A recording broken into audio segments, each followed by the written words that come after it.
Hai, Assalamualaikum adik-adik semua.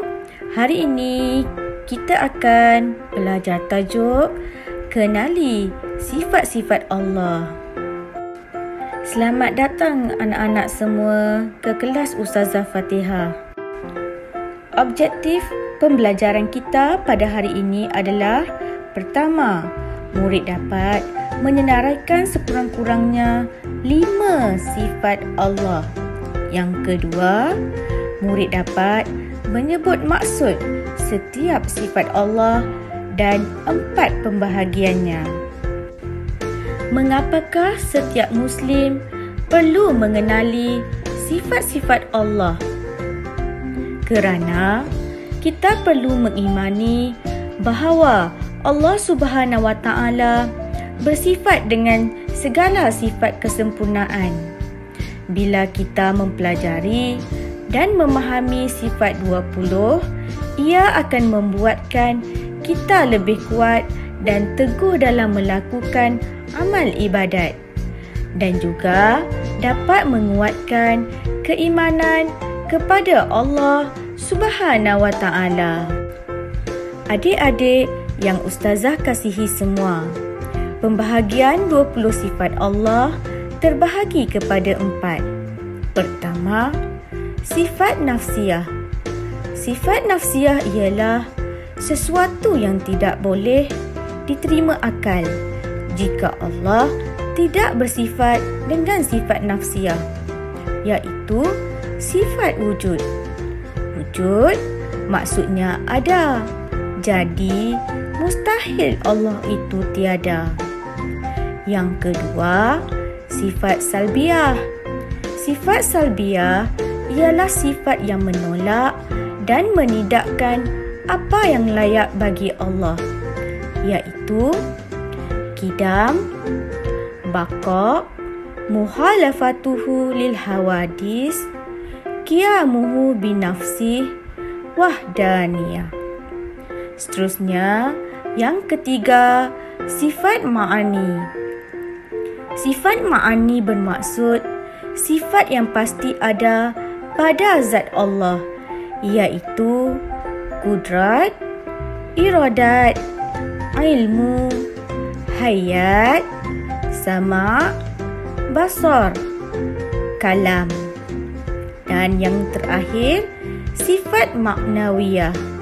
Sifat maknawiyah ialah sifat Allah yang tidak boleh dipisahkan dengan sifat ma'ani, kerana wujudnya sifat maknawiyah kerana sifat ma'ani. Sifat ini terdiri daripada kaunuhu qadiran, kaunuhu muridan, kaunuhu aliman, kaunuhu hayyan, kaunuhu sami'an, kaunuhu basiran, kaunuhu mutakalliman. Baiklah, jom kita kenali 20 sifat Allah. Adik-adik sudah bersedia? Jom kita baca bersama-sama. Wujudun maksudnya ada. Qidamun maksudnya sedia ada. Baqa maksudnya kekal. Mukhalafatuhu lil hawadisi maksudnya bersalahan dengan yang baharu. Qiyamuhu binafsihi maksudnya berdiri dengan sendirinya. Wahdaniyah maksudnya esa. Qudrah maksudnya berkuasa. Iradah maksudnya berkehendak. Ilmun maksudnya mengetahui. Hayah maksudnya hidup. Sam'un maksudnya mendengar. Basar maksudnya melihat. Kalamun maksudnya berkata-kata. Kaunuhu qadiran maksudnya keadaannya berkuasa. Kaunuhu muridan, maksudnya keadaannya berkehendak. Kaunuhu aliman, maksudnya keadaannya mengetahui. Kaunuhu hayyan, maksudnya keadaannya hidup. Kaunuhu sami'an, maksudnya keadaannya mendengar. Kaunuhu basiron, maksudnya keadaannya melihat. Kaunuhu mutakalliman, maksudnya keadaannya berkata-kata. Baiklah adik-adik yang ustazah kasihi semua. Apakah bukti keimanan terhadap sifat-sifat Allah? Pertama, saya tidak merosakkan harta awam kerana saya meyakini bahawa Allah bersifat Maha Berkuasa.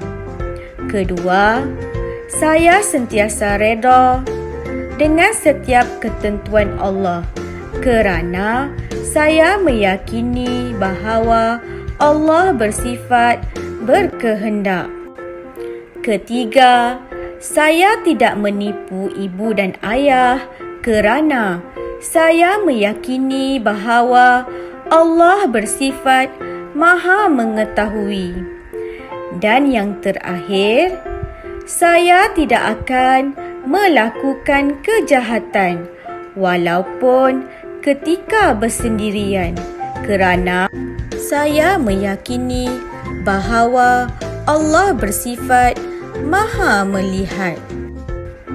Baiklah adik-adik semua, seterusnya kita akan buat latihan di dalam buku aktiviti muka surat 55 dan juga 56.